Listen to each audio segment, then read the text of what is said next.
Sienna God, hello all. Good afternoon, Wado. Thank you for watching. This is day 32 of reading Lone Wolf Alpha Squad copy over by James Rink, and these are his experiences. There is Mantis in the other labs, and they are putting together tables of classifications of children based on characteristics for their implants. They want to know who has what abilities and what they can be used for on what missions. My profile of abilities include reading minds, opening portals, telekinesis. Before the children are sent off into portals, they are given brownish beige shorts and short sleeve shirts. Off-world, I seem to have more 5D abilities, such as levitating in the air. When I was a boy in this life, I levitated off my bed, and my dad saw me after he came home from work and got out his Bible and prayed over me to make the demons go away. But I am not possessed. These are my natural abilities. On another mission, my clone was sent to a giant platform covered in a biodome with a breathable atmosphere inside. There are mountains and forests and a high-tech city with Gothic-type buildings, which act as receptors as they radiate the energies of the outside to receive information, what's going on. Yeah, this is how it's written. In the universe, I can see on the walls a screen of what is happening energetically in the universe. There are labs and halls here occupied by giant-sized human-looking beings that have a bluish aura energy around them. They call themselves the ERIENS, Erins. And it says, another mission, I was sent to a giant Draco spacecraft. Everything looks metallic. I can't really tell where the lights are coming from. They separate the boys from the girls. They also separate us by age, abilities, and different training locations. Some are taken to different portals, leading to different training grounds, and there are Greys walking around with holographic images on themselves. Maybe of themselves, I don't know. They use a lot of characters from children's cartoons. Animations are used on planet Earth to create a creature that would fit into these programs and to keep the children confused what is real or not. I tried to run and hide in the engine room with another boy, but the Draco found us and they made us eat our feces. Jesus. The the kids here will not remember the time spent in these different training facilities anyway. It doesn't matter. Their brains always remember. What? I work many of the other children, and I know a lot of people in here and now that used to be children in those cages. This is just strange how it's written. Most of us are very damaged and unstable from these programs. And it says, boy with sailboat. This story begins with a dream my friend Adrian had, and we both used meditation to learn more. In Adrian's dream, he saw himself in a warehouse, probably a Monarch facility. There were 2 doors on the outside of the warehouse. When he went inside, he saw cameras in each of the corner walls. They look like black op cameras. The bigger white cameras used for commercial buildings. He looked inside and saw a corridor which opened. Okay, it's written like this. Saw a corridor which opened up to a large round room with exit doors. The room was empty and appeared to be under construction. There are many different levels to this facility. In another dormitory-like room, there were children running around and some were chained up. In each room, there was about 2 kids and 2 bunk beds. On the other side of the building, there were offices for military personnel, black ops soldiers, guns, and explosives, as well as advanced technology, the flying scooters, and certain types of amphibious tanks that can go deep under the ocean. On the wall, there was a camera feed connected to AI and satellites that was monitoring these children and the base. In another part of the facility, there was an indoor pool that the children could use. There was a kid here with a cyborg hand. There were also classrooms for learning. They had a cafeteria too, and a basketball court. Jeepers. Slow down. The entrance hallway used for greeting people was very luxurious. In the middle of a ceiling, there was a glassed window. Widow. It says there was a glassed widow dome.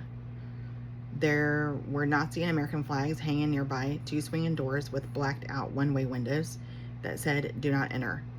That area smelled really bad. Ugh. There are guards near this door which ask for a badge in order to enter. They are using this area to sell kids into slavery and for sexual abuse. Oh my God. There was one kid behind the door in a bathroom, and he was next to a toilet. His arms were around his feet, and he was crying and just wanted to go home. Some of the children were in cages, just tons of lost kids. Everything here is very dirty. Going to the other direction, near the cafeteria, there was a 6-year-old boy on a bench with a rose design motif that was made from pure gold. He said he wanted to go home back to his family and that he was taken here against his will in a black van. This area is beautiful and had Egyptian vases and lots of fancy furniture. It was also under construction, so there is no telling how beautiful it could have looked, Adrian responded. There are cameras everywhere. Do you want to escape with me? The boy said. The boy says, I can't go with you. It is too dangerous to leave. Adrian asks, what is your name? And the boy responds, James Rink. Oh my gosh. Adrian immediately wakes up, calls me, and we do a regression together to learn if this was a dream or something more. Under regression, we both travel through an entrance, which turns out to be an emergency exit. On the other side of the door are guys with guns and masks, and they keep all their weapons here, so we decided to go to an entrance on the south side. On top of the building, helicopters are landed, and children are exiting the helicopter and enter the building through a long hallway. They travel past the security room, which has screens on the walls, displaying security feeds from all over the base. The screens show many guards holding guns posted near many of the building's doors. The facility is huge, and all the walls are very bright white like a hospital. The kids are taken down in the elevator and into the basement, where the walls look all black and open up to a maze of different corridors with bright looking walls everywhere. Every room is locked down here, and each room has a door with a number and a symbol on them that designate the children's respective projects. On the outside of each of these doors are strobing lights. Inside the rooms, you can see many little children's feet chained to the wall from many different ethnicities, and they seem to be separated based on race. In the middle of the hallway is a 14-foot tall gold pyramid with the Eye of Ra. Shut up. They literally, in Stargate, right? Ra, right? Oh my gosh. Okay. Eye of Ra, which is spelled R-A. Symbol on the top made out of glass. In another room, there are pictures of businessmen in tuxedos hanging on the walls. These were probably businessmen that are part of Dark Fleet. The people looked very German, almost Nazi, and they are wearing some kind of metal reward badge. This room also has German-style military desk, but very fancy, like you would see in a palace setting. In one of the desks, the top drawer had a key lock, and when you opened it, it had only a compass inside. On the bottom of the desk, there was a metal drawer which contained files and records of different missing children. On the door, there are red curtain blinds. This room also has Egyptian-looking cameras with motifs, and hieroglyphics watching everything. This area carries a lot of secrets. There's another door that leads to an office space, and a door for a closet, a door for the bathroom, and another door that leads into a bedroom. This bedroom has many cameras around it. The bedroom also has a table with an antique record player that plays German music. On the walls of this room, there are red and black candlesticks that are lit up. You can hear demonic growling in this room from all the murders, sacrifices, and black magic rituals. After leaving the office, we both travel down a corridor and enter an elevator, which takes us down into the basement. Once the elevator door opens up, we see a statue of a knight holding up a sword over a woman who is kneeling down, and it looks like the knight is about to chop her head off. She's holding up her hands, and it looks like she is screaming. After passing the statue in the hallway, we see a furnace room. It smells like a butcher shop with rotting flesh. Oof. With rotting flesh here. I think this is a crematorium, but it's hard to see what is burning here because when the furnaces are burning, the room is kept very dark. We also see night vision security cameras that can see in the dark, as well as more of the strobing lights. Near the furnace room, we see tunnels which lead into an area with prison cells that are filled with reptilians. Some of these reptilians have escaped from the cells and are freely roaming the tunnels.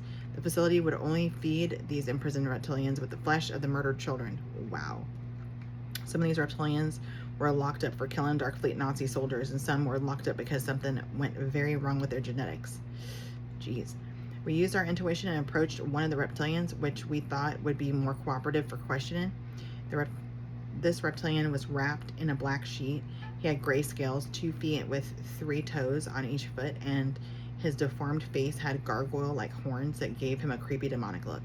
He speaks to us in a strange-sounding Draco language, which we could understand through telepathy. He asks us, why are you here? We tell him we are here to help, and we want to help the children. He says, you are way off. You need to get out and go to the 5th level. You're way too far down in the south level base. This is where they feed us. We will eat the flesh of your skin if you do not move out of here. It's not safe. I am one of the nice reptilians you are speaking to. We have heard of you, James Rink. I have been waiting for you to come. You are a new subject that has been here before, but your memories have been blocked. The Dark Fleet is on the move, but the Nazis are just hiding out at this time. But there is a great war coming. Now is the time to get your memories and gifts back. I am growing old and I am dying. I will help you as much as I can, but don't let the other reptilians know you are here. They will kill you in an instant. I will help you find a death ray gun for your protection. You will know when to use it. Others have chosen Dark Fleet to rule over planet Earth. I myself still believe in peace amongst us reptilians and humans. Both of you carry a certain type of Draco reptilian DNA genetics within you. It's very rare. I never smelled anything like it before, and I can sense it a mile away just by smelling you. I still have my senses even though I am old Draco. I don't know how long I have been in this current form. We only live accordingly to how we are created. We don't have a time limit like humans do. When they die, we die accordingly to how we were created. I have children and grandchildren on other planets. I am not well, but I can help you as much as I can. You are very lucky. Normally, I don't like humans, and humans don't like me. But I have chosen a different path. I did not rebel like you did. My family was forced into servitude. The Dark Fleet is building their army, and we don't have much time. My name is Haraka, Haracka. Before they imprisoned me, I was one of the heads of the Dark Fleet family, one of their generals, and I made decisions based off their missions, and I had to deliver their messages. It was not easy for me, because my children were at risk of punishment on other planets. This base is mostly responsible for converting the children into reptilians. They are building their army for the Dark Fleet. Some will also be used as super soldiers and cyborgs, and the rest either food or from genetic experimentation. With my kind and your kind, they used me to sell the children's DNA so that I know they have the reptilian genetics. But since I am dying, they can't use me anymore. It's either do or die. They will throw you away to even your own family to be eaten, and if they will kill your own children, it says, and they will kill your own children if you don't comply. Your DNA is very rare. You have the DNA of a super soldier and you have the DNA of a Draco. But you have more super soldier DNA than Draco. They have built your clone here. They try to convert you into a Draco, but since you have higher percentage of super soldier DNA, they cannot do it. Oh my gosh. That reminds me of that show that we're watching on Angel, where it's a cartoon, and they turn children, the bad people make the children sing this melodious song, and it turns them, and like, so they have to be in one cage, and then the animal has to be in another cage, and they merge their DNA together, and they become either all of the animal or part human, part animal. Anyways, I can't remember the name of it, and it's a really good like book series, and it makes for a really, really, really good TV show. We haven't read the series yet, but anyways, let's see. I've been trying to reach out to Adrian, as he is a most sensitive psychic one, and allow him to see the experimentations so that he can lead you to the door of your ability. I've been watching and helping you this whole time. We worked together so many missions. We were in well, they're kind of lessons, aren't they? But anyway, we were in a project called StarCraft. Project StarCraft was a very interesting project. We travel all around the universe from planet to planet, understanding different types of alien languages and how different worlds coexist with each other. We also confiscated the weapons of these alien beings, and we have trained them to be used as super soldiers for what is about to come. But since we failed our missions, on every mission the Dark Fleet has confiscated many reptilian bases and destroyed our planets. We were the guardians of the universe and its protectors. We gargoyles made an agreement to watch over and protect humanity. I now suggest you get out of here and go find your clone to try to find your memories of what they did to you. As I watched over you as one of your guardians when you were a child, you were the navigator. I was assigned as your protector. You were 6 years old. You don't remember it, and that is why I brought you here to remember it. All your memories are stored here at this base. And I'll leave it there. Don't go hang you and a good chance to meet again. Love you, mean it.